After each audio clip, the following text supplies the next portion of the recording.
بسم اللہ الرحمن الرحیم۔ لوگوں پر ایک زمانہ ایسا آئے گا کہ روپے کے بغیر کوئی چیز کام نہ دے گی۔ ہم لوگ نیک بننا نہیں، صرف نیک دکھنا اور کہلانا چاہتے ہیں، اور یہ منافقت کا سب سے اعلیٰ درجہ ہے۔ جن گھروں کے فیصلے عورتیں کریں، بربادی ان کا مقدر ہوتی ہے۔ صبح کی نیند انسان کے ارادوں کو کمزور کر دیتی ہے۔ منزلوں کو حاصل کرنے والے کبھی دیر تک سویا نہیں کرتے۔ غریبوں کی ہائے اور فارغ لوگوں کی رائے کبھی نہیں لینی چاہیے۔ درخت سے گرنے والا کوئی پتا بھی ایسا نہیں جس کا علم اللہ کو نہ ہو۔ چار خوبیاں انسان کو با کمال بنا دیتی ہے: ٹھنڈا دماغ، میٹھی زبان، نرم دل اور چہرے پر مسکراہٹ۔ ہمیشہ خوش رہا کریں، کیونکہ یہ بہترین انتقام ہے ان لوگوں سے جو آپ کو اداس دیکھنا چاہتے ہیں۔ مرد کی سب سے بڑی بدصورتی اس کی خالی جیب ہے۔ زندگی میں کسی بھی انسان کو اتنا قریب مت کرو کہ وہ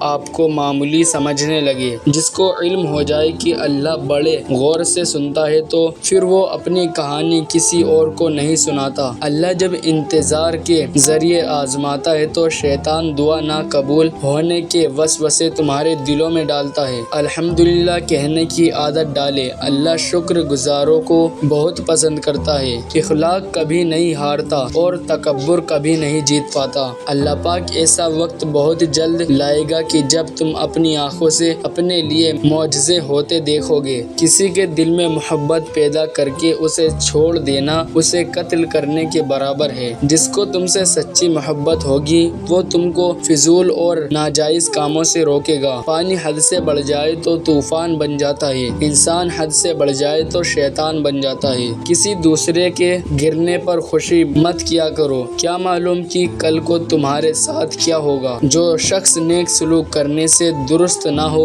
وہ بدسلوکی سے درست ہو جاتا ہے۔ مصیبت میں گھبرانا کمال درجہ کی مصیبت ہے۔ جہاں آپ کی عزت نہ ہو وہاں مت جاؤ، چاہے وہاں کھانا آپ کو سونے کی پلیٹ اور چاندی کے چمچ میں ہی کیوں نہ دیا ہو۔ صرف دو لوگ مقدر بدلنے والے ہوتے ہیں، وہ جنہیں وفادار دوست ملتا ہے اور دوسرا جن کے ساتھ ماں کی دعائیں ہوتی ہے۔ مشکلات ہمیشہ بہترین لوگوں کے حصے میں آتی ہے، کیونکہ وہ اس کو بہتر طریقے سے انجام دینے کی صلاحیت رکھتے ہیں۔ جہاں عزت، سچائی اور خلوص نظر آئے وہاں دوستی کا ہاتھ بڑھانا، ورنہ تمہاری تنہائی تمہاری بہترین دوست ہے۔ اگر تم کسی کے ساتھ بھلائی کرو اور تمہیں اس کا بدلہ برائی کی صورت میں ملے تو سمجھ لو کہ تمہاری نیکی قبول ہو گئی ہے۔ دو طرح سے چیزیں دیکھنے میں چھوٹی نظر آتی ہے، ایک دور سے اور دوسرا غرور سے۔ کوئی تم سے روٹھ جائے پھر وہی خود تم سے ملنے کو ترسے تو اسے کبھی مت کھونا، کیونکہ وہ تم سے بہت زیادہ پیار کرتا ہے۔ جو تمہارا غصہ برداشت کر لے اور ثابت قدم رہے تو وہ تمہارا سچا دوست ہے۔ کسی کے برا کہنے سے نہ ہم برا ہو جاتے ہیں اور نہ ہی کسی کے اچھا کہہ دینے سے ہم اچھے ہو جاتے ہیں۔ ہر شخص اپنا ظرف دکھاتا ہے، دوسرے کا عکس نہیں۔ بیمار ہونے پر اپنے دشمنوں کو معاف کر دے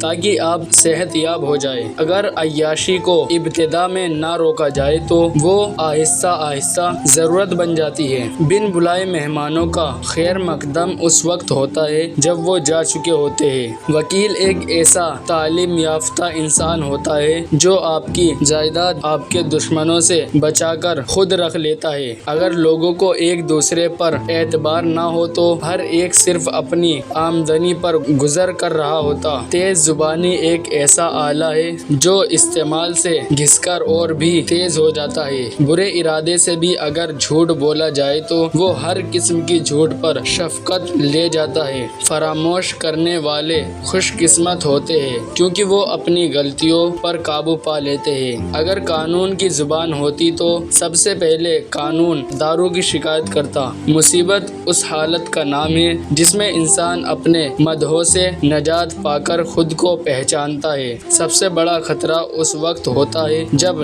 نفس عقل ایک سائیڈ پر اور نفس احمق دوسری طرف ہو۔ لوہے کا کلہاڑا لکڑی کا ایک چھلکا نہیں اتار سکتا جب تک اس کے ساتھ خود لکڑی کا دستہ ہو۔ بعض اوقات لوگ اچھا بننے کے لیے اتنی بھی کوشش نہیں کرتے جتنا اچھا نظر آنے کے لیے کرتے ہیں۔ ہر کوئی پر الزام لگایا جا سکتا ہے لیکن کوئی اسے شرمندہ نہیں کر سکتا ہے۔ لوگ پہلے آزادی کے لیے جنگ کرتے ہیں، پھر قانون کو آواز دیتے ہیں اور آزادی اس کی نظر کر دیتی ہے۔ کامیابی کا دار و مدار اپنی محنت یا دوسروں کی جہالت پر ہوتا ہے۔ بعض لوگ اپنی ابتدائی عمر زندگی کی آخری حصے کو خوشگوار بنانے میں لگا دیتے ہیں۔ خاموشی اظہار نفرت کا سب سے بہترین طریقہ ہے۔ جو شخص صرف عقل مند ہے وہ قابل رحیم حالت میں زندگی بسر کرتا ہے۔ دلائل جتنے کمزور ہوں گے الفاظ اتنے ہی سخت ہوں گے۔ ہم کسی کے دل میں جھانک نہیں سکتے کہ کون کتنا مخلص ہے۔ وقت اور دوری احساس دلا دیتے ہیں۔ جانتے ہو سکون کیا ہے؟ اپنے رب سے اکیلے میں بیٹھ کر گفتگو کرنا۔ نصیب کیسا بھی ہو، اگر نماز اور قرآن سے مدد لے کر اللہ سے جو بھی مانگو ضرور ملتا ہے۔ رشتے ایک دوسرے کا خیال رکھنے کے لیے ہوتے ہیں، ایک دوسرے کا استعمال کرنے کے لیے نہیں۔ اچھا اور سچا تعلق رکھنے کے لیے اداکاری کی نہیں وفاداری کی ضرورت ہوتی ہے۔ رشتے بنانے سے پہلے رشتوں کا تقدس سیکھے۔ بات بنانے کے لیے الفاظ تو بہت سارے ہوتے ہیں لیکن کردار بنانے کے لیے اعمال درکار ہوتے ہیں۔ ہم لوگ بھی کتنے عجیب ہیں، نشانیاں رکھتے ہیں، لوگوں کو کھو دیتے ہیں۔ اچھے لوگوں کو تمہاری زندگی میں آنا تمہاری قسمت ہوتی ہے، انہوں نے سنبھال کر رکھنا تمہارا ہنر۔ 3 چیزوں میں کبھی شرم محسوس نہ کرو۔ نمبر 1 پرانے کپڑوں میں، نمبر 2 غریب دوستوں میں، نمبر 3 بوڑھے ماں باپ ہونے پر۔ رشتوں کو نبھانے کے لیے یقین، بھروسہ اور اعتبار ہونا بہت ضروری ہے۔ بدتمیزی کا تعلق تعلیم سے نہیں تربیت سے ہوتا ہے۔ جب اللہ نے تمہارے دل میں کچھ ڈالا ہے تو یقین رکھو نصیب میں بھی وہی ڈالے گا۔